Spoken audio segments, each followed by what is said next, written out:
Hi, my name is Florence Machio.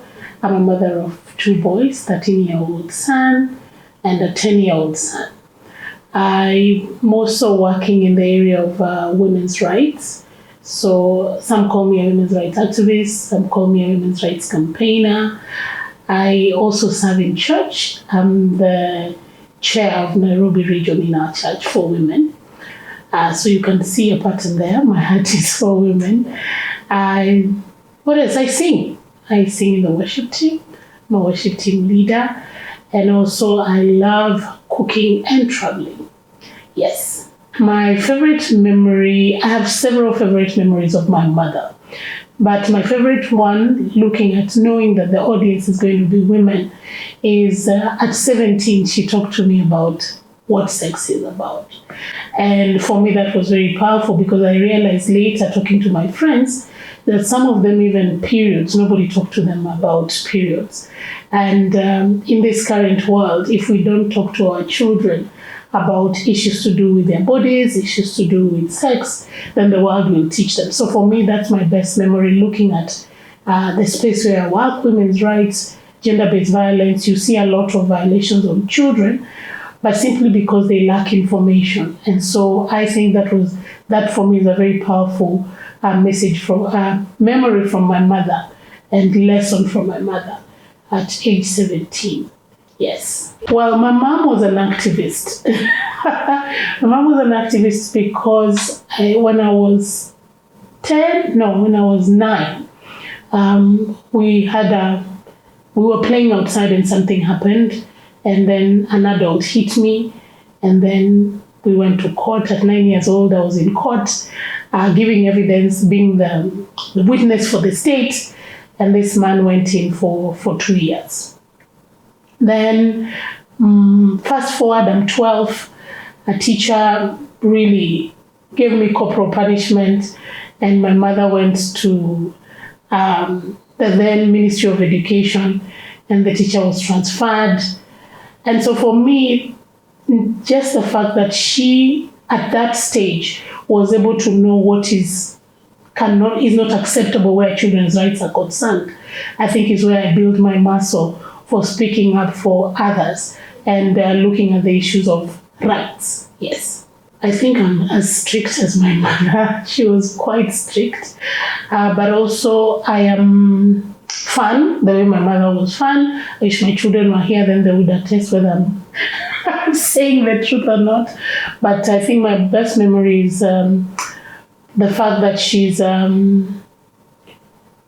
was very strict. She was very knowledgeable. She was at a time when everybody was doing something opposite. She was way ahead of her time, if I could quote her that way. Yeah. And that I've used that to educate my children. I told my children about sex when they were 2. And it's not the way you think, those who are watching.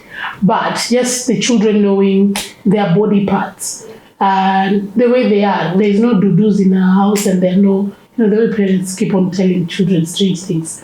And so, based on what my mother taught me and what I've seen in the world, I picked out from her. At a time when people are not bold enough to talk to their children about sex, I started talking to my son when he was 2, to understand his body parts and to also know that what is appropriate and what is not appropriate touch, what is acceptable, what is not acceptable, and to also say, when he feels unsafe, to be able to know what to do.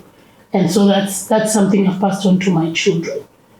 Yes. 2 things. She said, first of all, know yourself.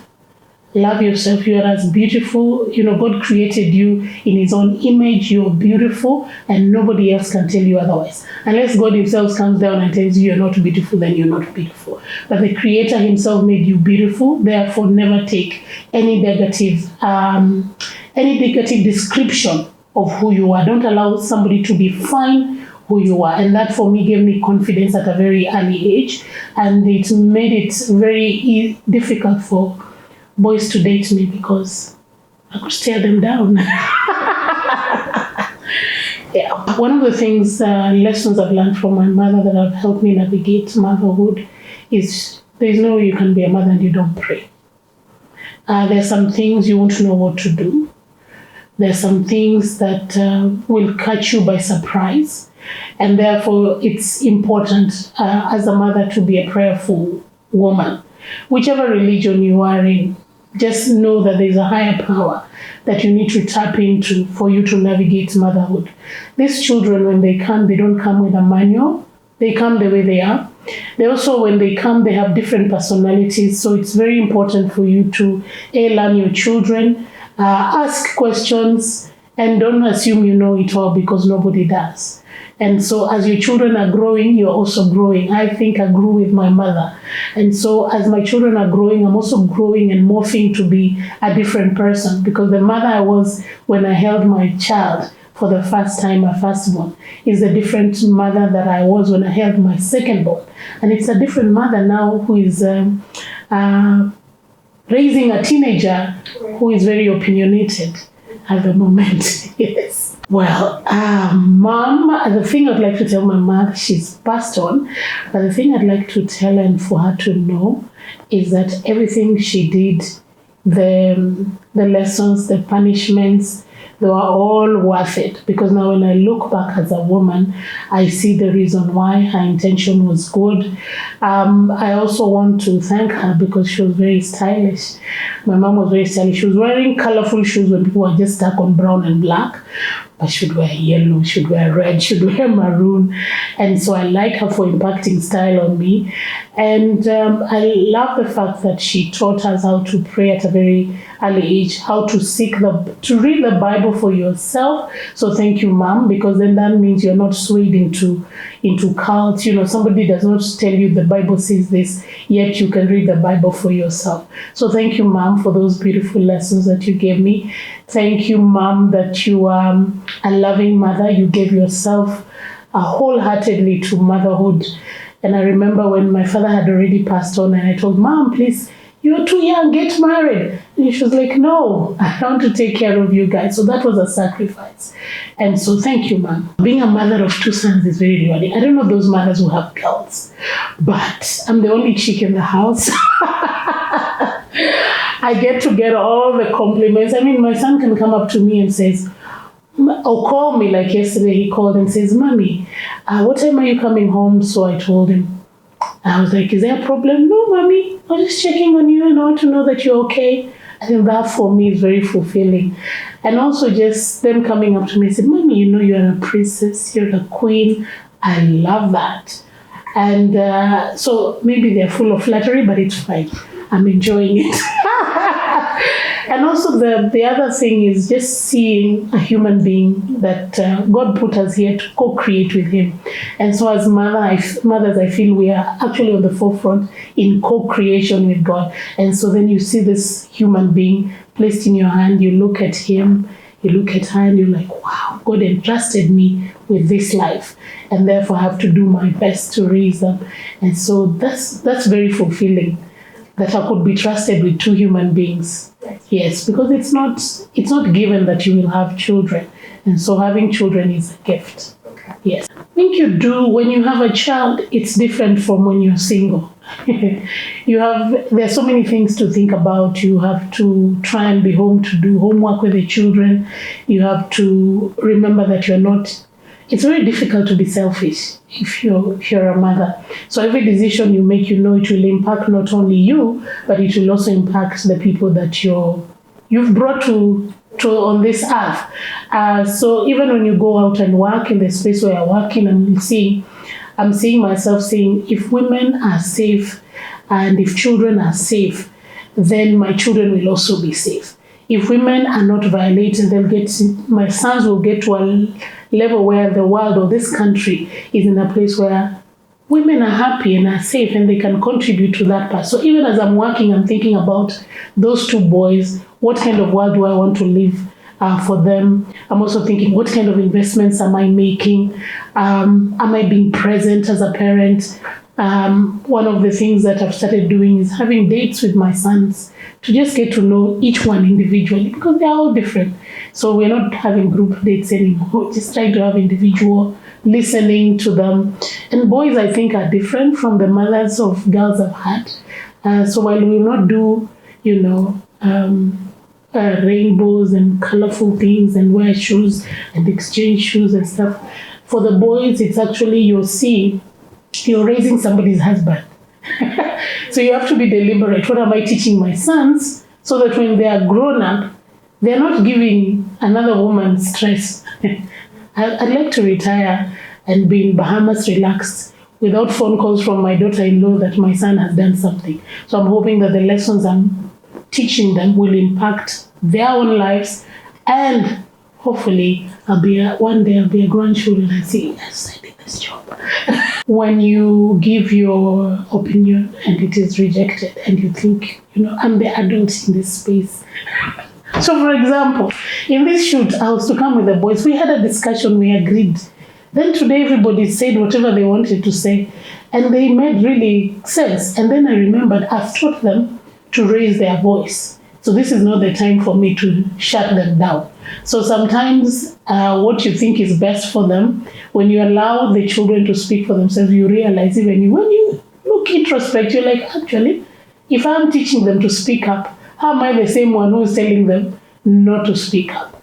And so sometimes maybe the parents who have teenagers can agree with me that sometimes when you have teenagers, when they are morphing from they've been good boys, they've been nice, mommy hug you, and now they refuse to hug you because they're teens.